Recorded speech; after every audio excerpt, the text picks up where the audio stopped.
jadi negara kuat. Kenapa sih ada program makan bergizi gitu ya? Nah itu memang belum berangkat dari situ. Ya, berangkat dari orang Indonesia ini harus sehat dan kuat. Nah sekarang gagasan beliau ya, sampai Prabowo itu berpikir bagaimana kedepannya Indonesia kuat itu dimulai dari SMA.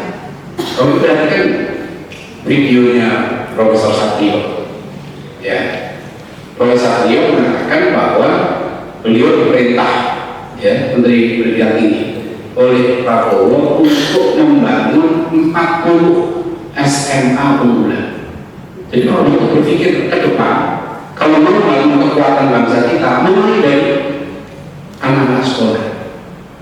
Saya tertarik dengan Prabowo, begitu maka langsung Dewan Dakwah kita bikin sekolah unggulan berbasis musik BBS.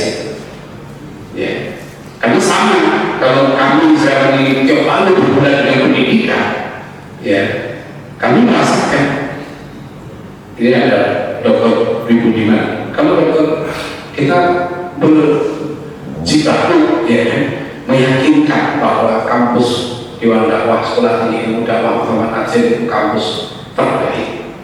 Karena kampus ini mewujudkan gagasannya Pak Nasir. Kan tidak mudah. Jangankan anak orang lain, anak kita sendiri itu tidak punya.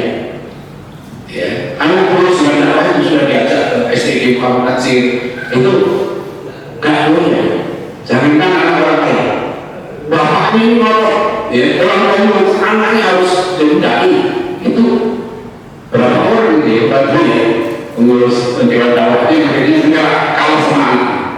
Ya sudah, terpaksa kuliah di tempat lain. Ya. Dan teorinya, lulusan SMA Dewan Dakwah sendiri yang di Jakarta, yang di Bekasi, yang di Lampung, nggak minat jadi dai.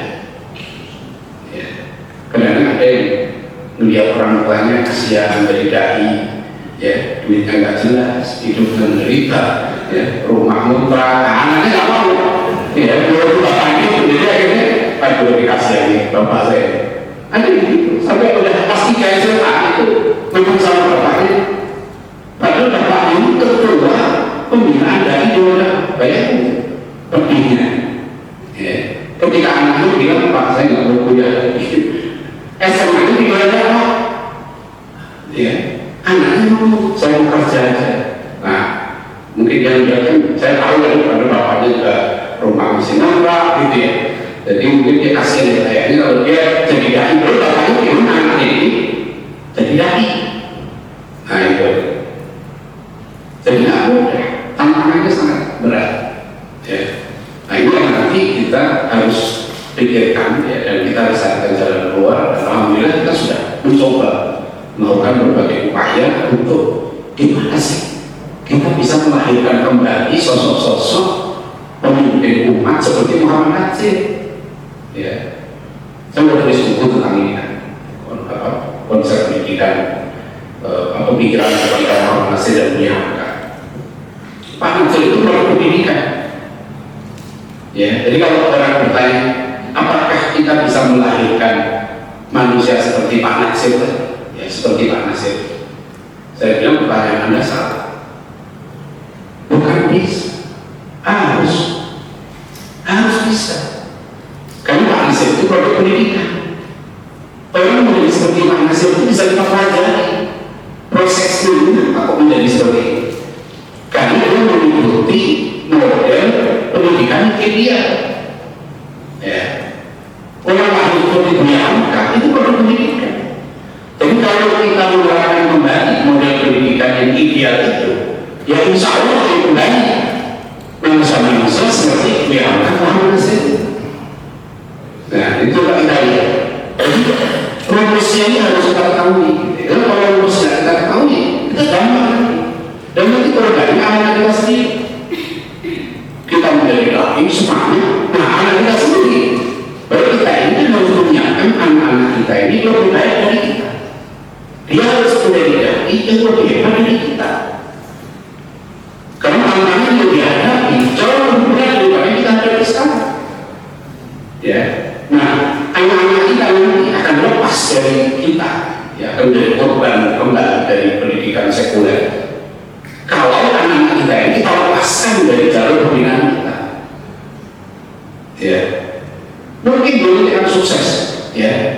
tidak, nanti anak kita itu dia menjadi orang baik tapi kurang optimal.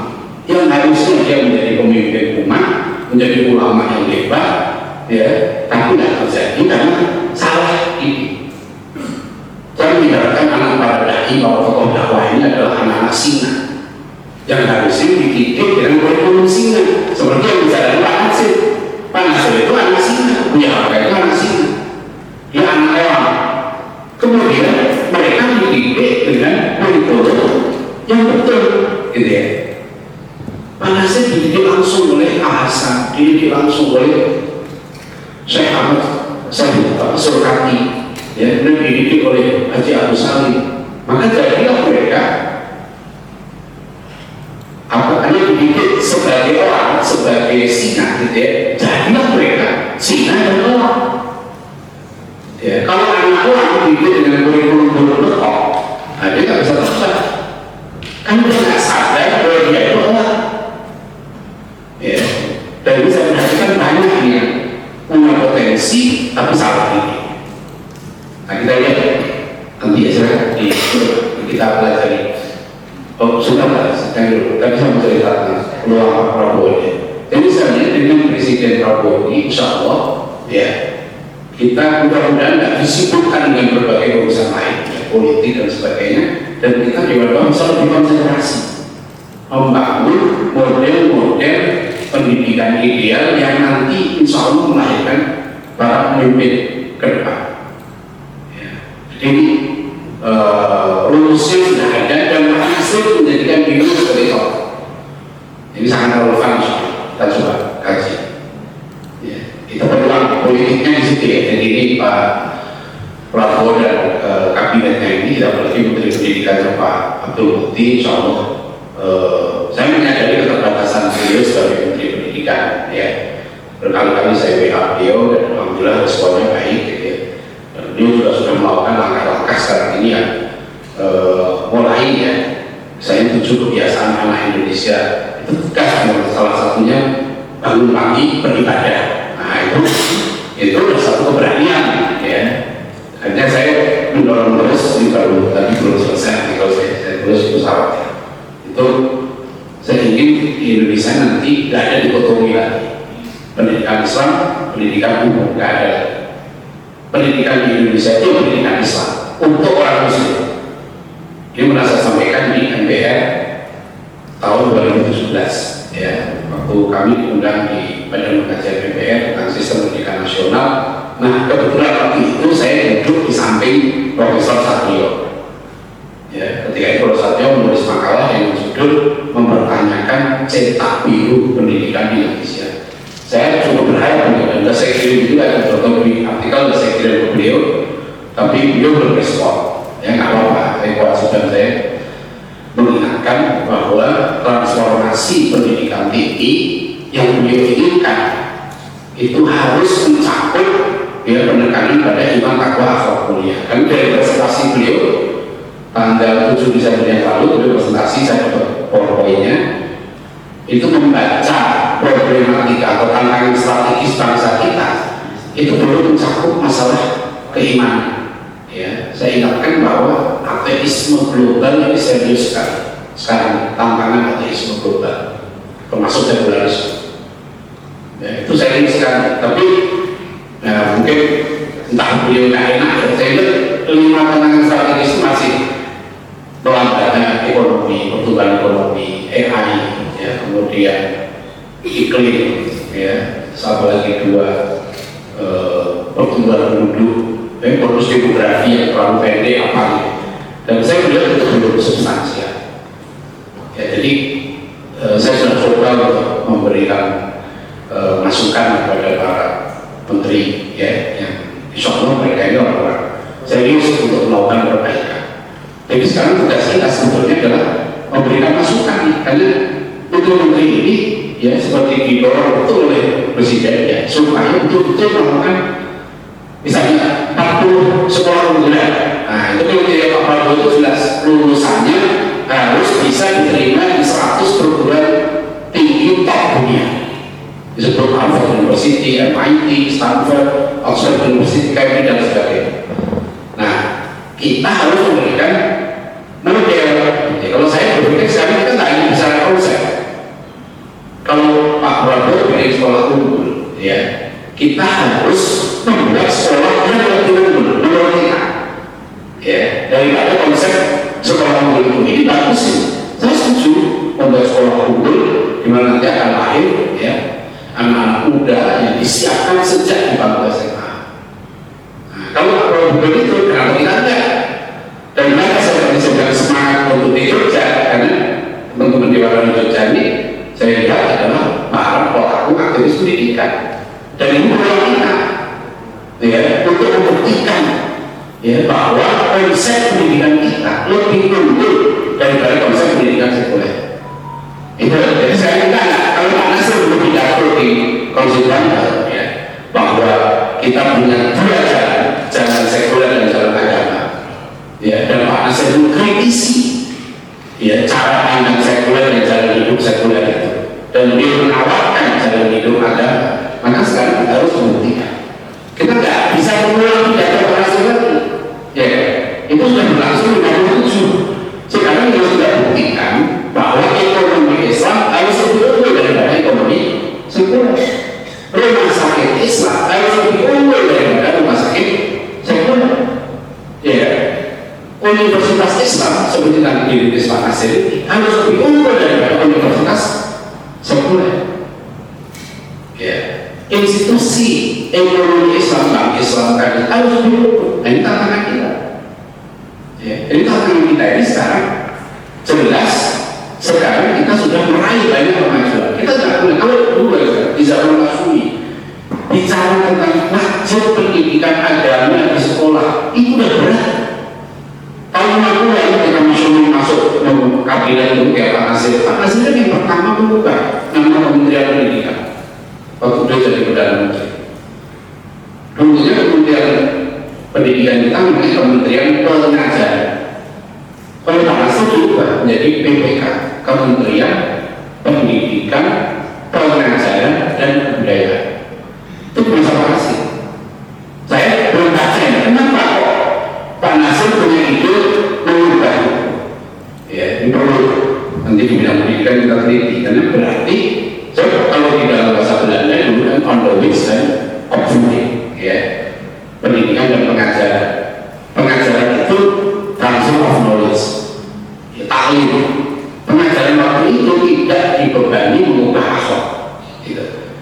Nah, sekolah dulu nggak dibebani untuk mendidik akhlak. Akhlak itu diserahkan ke keluarga, ke masyarakat itu. Nah, ketika diubah menjadi pendidikan, maka sekolah harus menyelenggarakan pendidikan akhlak, ya, karakter. Nah, kita coba mulai silakan diubah di slide saya ya. Ya, terus bisa ada bahasa.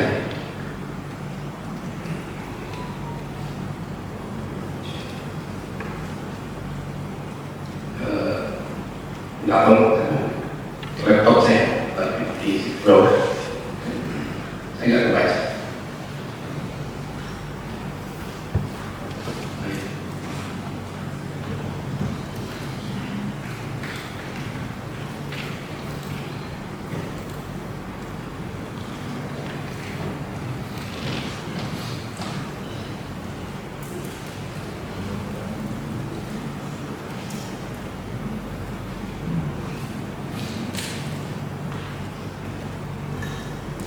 Nah, yang tadi sebelum ini selain itu sekalian ya, jadi kalau kita sekarang ini makanya saya ingin ingatkan ya semua lembaga pendidikan, dewan dakwah, ya, kampus dan sebagainya, tolong jangan sampai tidak mengajarkan pemikiran Pak Nasir yang serius. Rugi banget ya. Ini yang kita kaji ini pokok besar yang tadi benar sampai Profesor Kamal Hasan bilang orang-orang Malaysia ini harus belajar sama Pak Nasir. Ya, itu orang Pak Nasir meninggal kemudian. Bagaimana Takio Kuda, sahabat Pak Nasir, mantan Perdana Menteri Jepang, ya, Menteri Keuangan juga pernah, itu mengirim surat. Yang surat ini dahsyat sekali. Ya, sampai beliau mengatakan Dengan sedih kami menerima berita kehilangan besar dengan meninggal dunianya Dr. Muhammad Nasir. Ketika menerima berita-berita tersebut terasa lebih dahsyat dari jatuhnya bom atom di Hiroshima. Karena kita kehilangan pemimpin dunia dan pemimpin besar dunia Islam. Karena beliau masih sangat perlukan dalam mengorganisasi dunia yang stabil. Saya banyak belajar dari beliau ketika beliau berkunjung ke Jepang. Di saat saya menjabat Menteri Keuangan, beliau yang meyakinkan kami di Jepang tentang perjuangan masa depan pemerintah Orde Baru Indonesia yang bersih dan sejahtera. Bersama dengan beliau untuk menciptakan dunia Islam yang stabil, adil, sejahtera dengan kerja sama Jepang. Itu beliau sudah tiada, walaupun beliau masih sangat kita perlukan, tapi Tuhan telah mengambil kembali beliau untuk beristirahat. Dan perlu sekian izinkan atas nama kawan beliau Jepang menyampaikan kata bela sungkawa kepada teman kami memimpin dunia yang disegani Dr. Muhammad Nasir. Kami yakin kepergian beliau dengan ketenangan karena telah banyak beliau yang setia diharapkan bersama perjuangan suci beliau. Ini jadi ada yang datang ke saya, ya, datang ke saya orang yang pernah diutus Pak Nasir ke Jepang, ya, dan orang itu menceritakan bagaimana dia di Jepang itu bisa dihormati oleh budaya Jepang. Padahal dia hanya diutus oleh Pak Nasir, ya. Jadi ini contoh penghormatan orang. Nanti beliau dihormati di Timur Tengah dan sebagainya. Nah, menurut Profesor Masa ini lebih hebat lagi pemikiran dan akhlaknya. Ya. Nah, saya ini dalam konteks pendidikan ya tidak dia yang harus lain, karena nanti kalau kita lihat sosok terus ya tidak konsisten. Kenapa sih Pak Nasir itu hebat ya? Nanti menjadi tokoh ini 3 orang ini kunci. Nah, slide berikut naik. Jadi sebenarnya kita tahu satu muridnya harus baik, 2 orang tuanya baik, 3 gurunya baik, 3 pihak. Dan itu ada pada Pak Nasir. Yang saya kagumi, ini yang sedang saya masih penasaran untuk mengkaji lagi nih. Kenapa orang tua Pak Nasir nanti seorang pegawai rendahan mengizinkan Pak Nasir tidak melanjutkan kuliah? Itu gurunya Hasan itu heran. Kok Nasir dapat kesempatan beasiswa ke Belanda dan ke Jakarta untuk kuliah dan diambil, malah beliau nanti terjun jadi guru dan dibayar. Nah itu hebatnya. Dan kalau kita lihat Pak Nasir itu lahir 1908 betul berbuka terus dan memimpin yang keselamatan Quran cabang baik. 4 tahun kemudian 1932 Pak Nasir mendirikan PNIS, pendidikan Islam. Jadi umur 24 tahun ya, merintis sekolah yang luar biasa perjuangannya. Karena Pak Nasir itu bukan hanya mengelola, bukan jadi guru, sampai mencarikan dana untuk sekolahnya, kontrak tempat dan sebagainya. Itu banyak kisah yang menarik perjuangan beliau. Ya, itu umur 24 tahun Pak Nasir. Nah terus, coba. Nah ini. Jadi kuncinya, nanti untuk kita yang sekalian, Pak Nasir itu jadi orang hebat. Kenapa? Karena dia berguru pada guru yang benar. Gurunya itu Pak Hasan. Memang Hasan dia benar.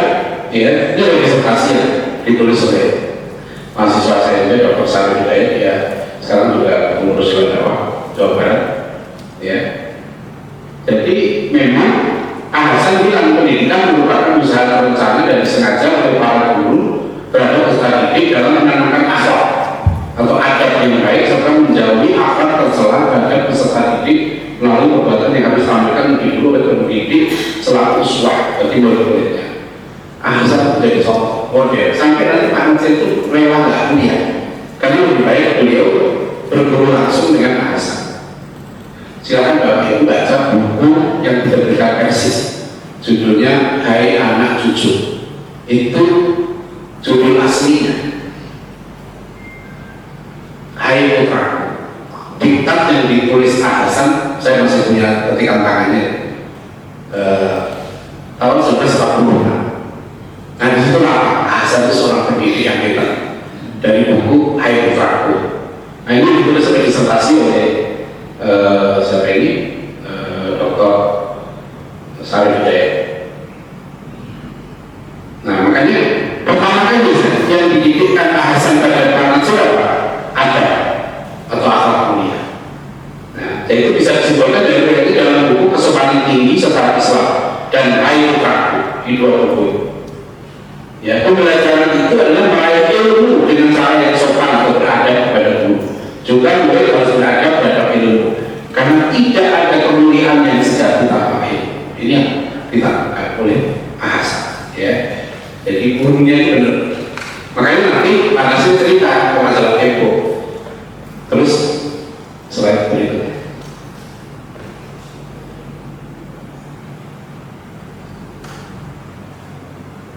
Terus slide. Nah, terus yang merah. Terus. Nah ini. Kalau misalnya perhatikan ini titik balik yang sangat penting. Titik apa ya? Menurut saya, kok Muhammad Natsir ya berkesempatan kuliah zaman itu, bayangkan ya, zaman Belanda itu lulus SMA Belanda saja gajinya itu sekitar 15 juta rupiah per bulan. Ya, Pak Nasir itu lulus SMA Belanda dengan prestasi tinggi. Kalau dia mau jadi pegawai pemerintah, gajinya tinggi gitu.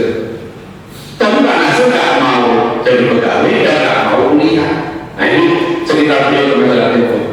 Sampai di mulut SMP, semuanya saya lalui dengan nilai baik. Malah dapat beasiswa 20 rupiah sebulan, bisa beli buku dan keperluan lain. Padahal saya sekolah sambil cari kayu bakar, memasak, membuat sambal dan mencuci pakaian sendiri. Ini ketika SMP di Solo, ya, karena saya menjelaskan masih sempat pula ikut pandu Nativis, ya, nasional apa ya, Islamitisme, kepanduan ya, dari organisasi pemuda yang bersama Tenggol. Jadi mana itu SMP sudah aktif.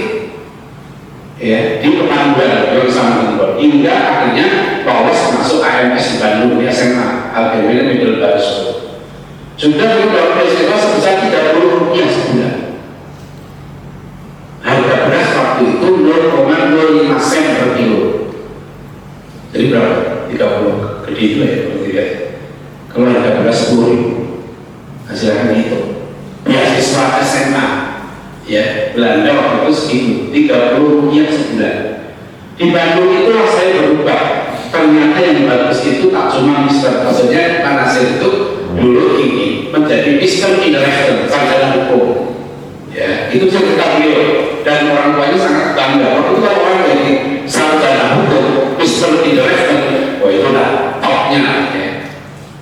Nah, lihat kata-kata Pak Nasir.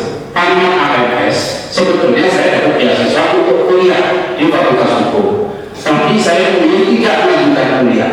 Saya lebih tertarik dengan persoalan-persoalan masyarakat, persoalan politik. Jadi politik oposisi sebagai orang jajan itu sangat terasa.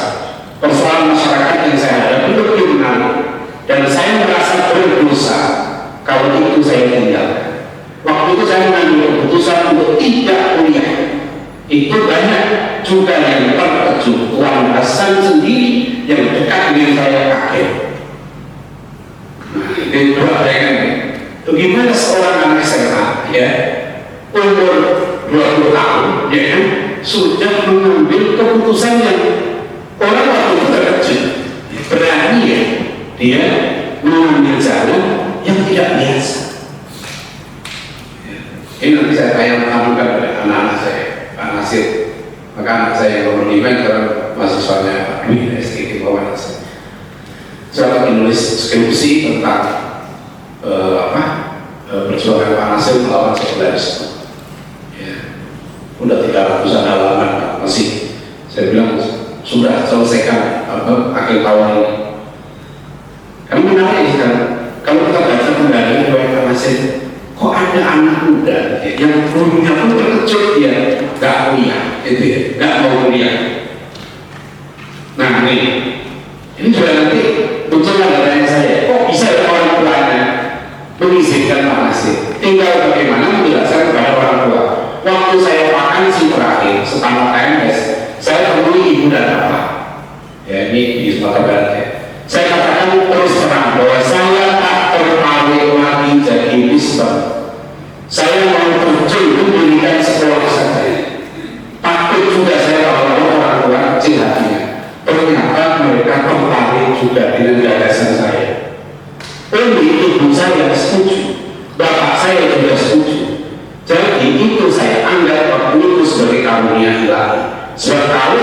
ngerebut, ya saya merasa salah juga kan.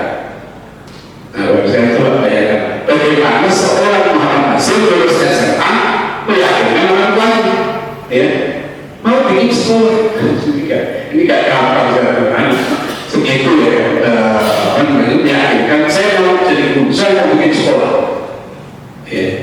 Bapaknya Pak Nasir itu, kalau tidak sekali wisata sejarah ke Sumatera Barat, ya, sempatkanlah mampir ke tempat lahirnya Pak Nasir, itu sudah kita jadikan cagar budaya di Solo. Ya, di Solo itu sudah alhamdulillah pemilik rumahnya berkenan rumahnya itu dijadikan cagar budaya, jadi tidak dijual rumahnya. Jadi itu tempat kelahiran Pak Nasir. Jadi dulu orang tua Pak Nasir itu pegawai rendahan sebetulnya, ya, dan dia numpang lahir di rumah yang sekarang kita jadikan sebagai cagar budaya. Ya. Ini satu lagi yang mudah-mudahan mohon doanya, ya. Kami ingin memperjuangkan supaya rumah Pak Nasir yang sudah dijual atau lagi dijual di Jakarta itu bisa kita jadikan sebagai apa, Nasir Corner, semacam pusat studi Muhammad Nasir, karena udah dijual dan sekarang tapi nganggur, ya, yang beli itu tetangganya. Nah, ini kisah.